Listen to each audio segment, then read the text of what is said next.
Shalom, this is Levi Shore. Welcome back to Sweet Good Torah.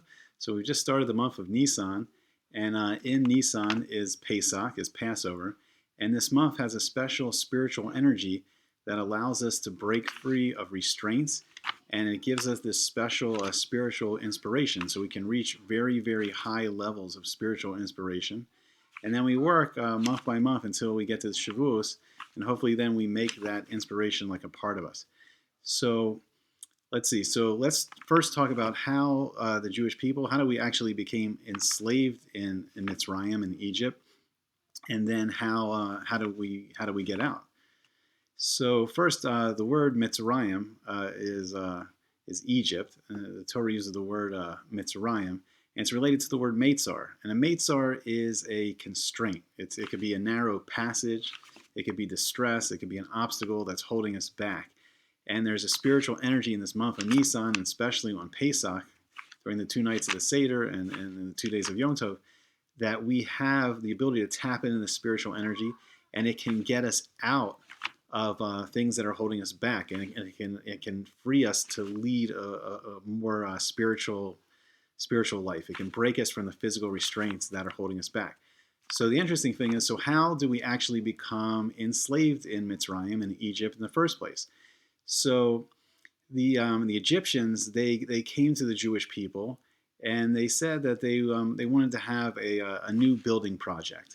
When Joseph was the prime minister under that Paro, and we're not sure if it was the same Pharaoh or not, but they built these storehouses to store all the grain, because of that Paro had this vision. He had this dream of the 7 years of plenty and the 7 years of famine.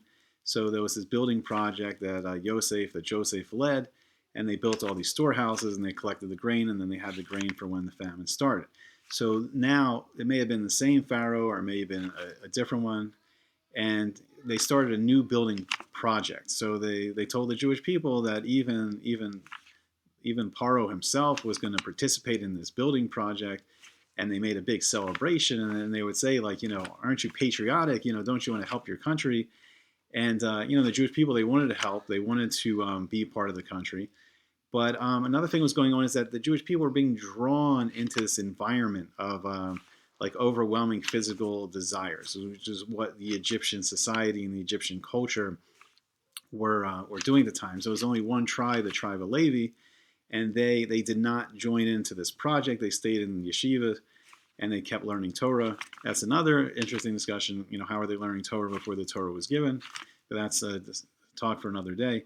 So the tribe of Levi didn't come to this work project, and the rest of the tribes came, and they made a big show of it. And Paro, the first day that he was there, but it was also that the fact that the Jewish people were more assimilating and coming into this culture of the Egyptians.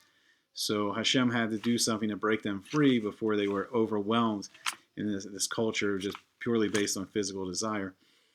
And they started doing this work project, and then all of a sudden, they're getting paid at first to do this work project, and then the pay was removed, and it was actually it's usually defined as task masters.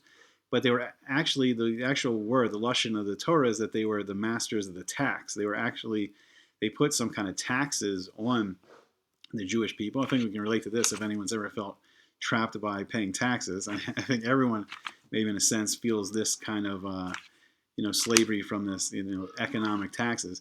But that's exactly what happened. There was this economic taxes, and the Egyptians enslaved the Jewish people, and I guess they had to repay these taxes, and they repay these taxes through doing the work, and they weren't getting paid anymore, and they were just in this slavery. So this went on for a number of years, and then that Paro actually died. So after all the years and years of this backbreaking labor, and they weren't getting paid, and there was actually a thing called Perech, where the Egyptians would switch the roles of men doing women's work and women doing men's work, and we see a lot of this right now in modern society, that there's all kinds of movements like that men should do this and women should do that, and there should be equality, and it's really switching of the traditional roles for thousands of years of human history. So it's the same thing. It's called this Perek, and it's physically and mentally exhausting. And we were enslaved. And then finally, this Paro, he died. And then we felt like, oh, finally we're going to be free. But then there was a new Paro, and then he was even more evil and worse than the first. And all of a sudden we saw that it wasn't going to be just natural means that got us out of this. There was going to be no escape unless we had help from Hashem. So let's look a little bit into the Torah here, and we're going to look in Sefer Shmos in the book of Exodus, and it's the second chapter. And we're going to look at the Pesukim. We're going to look at Pasuk 23 through 25. So it says, Vayhi vayamim harabim hachem vayamas melech Mitzrayim.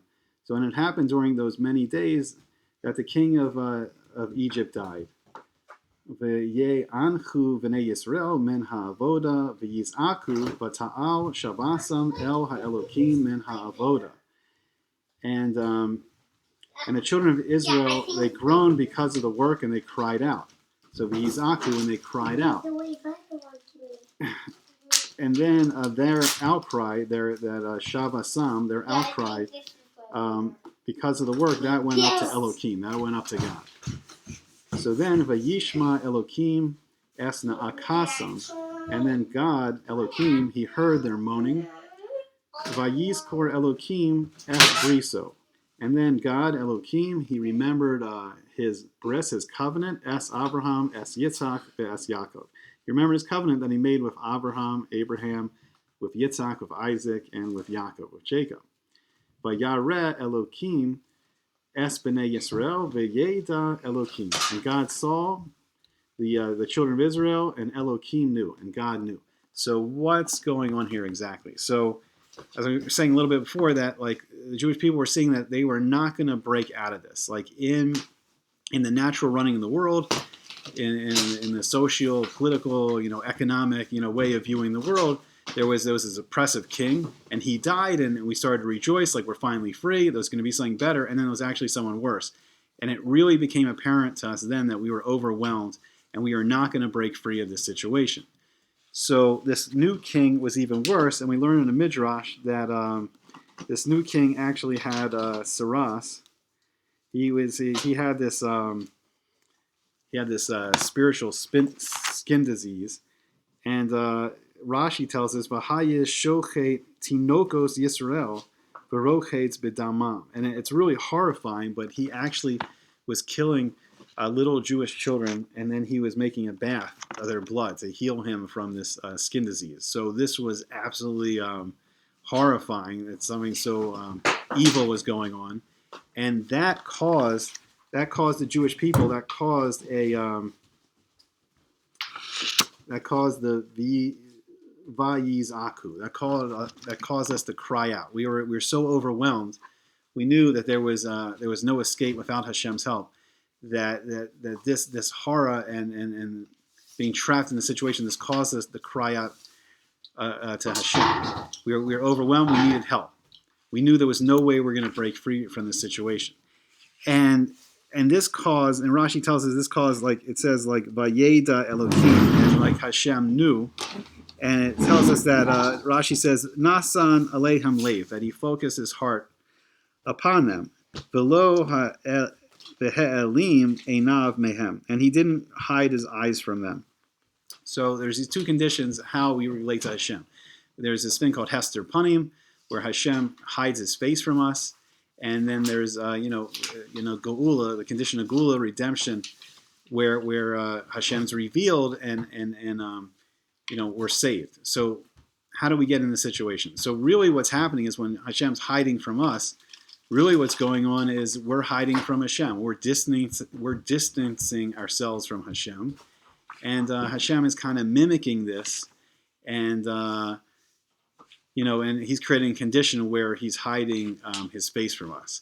And what we want is we want a situation where we're really close to Hashem, and we want to be coming closer to Hashem. And one method to do that is Hashem created teshuvah, where we make mistakes. Everyone makes mistakes, but through the process teshuvah, we say, okay, I don't want to be like that anymore. I want to be better. I want to be more elevated. I don't want to live such this physical existence where I'm just, entrapped by physical desires and I'm not living a very spiritual life.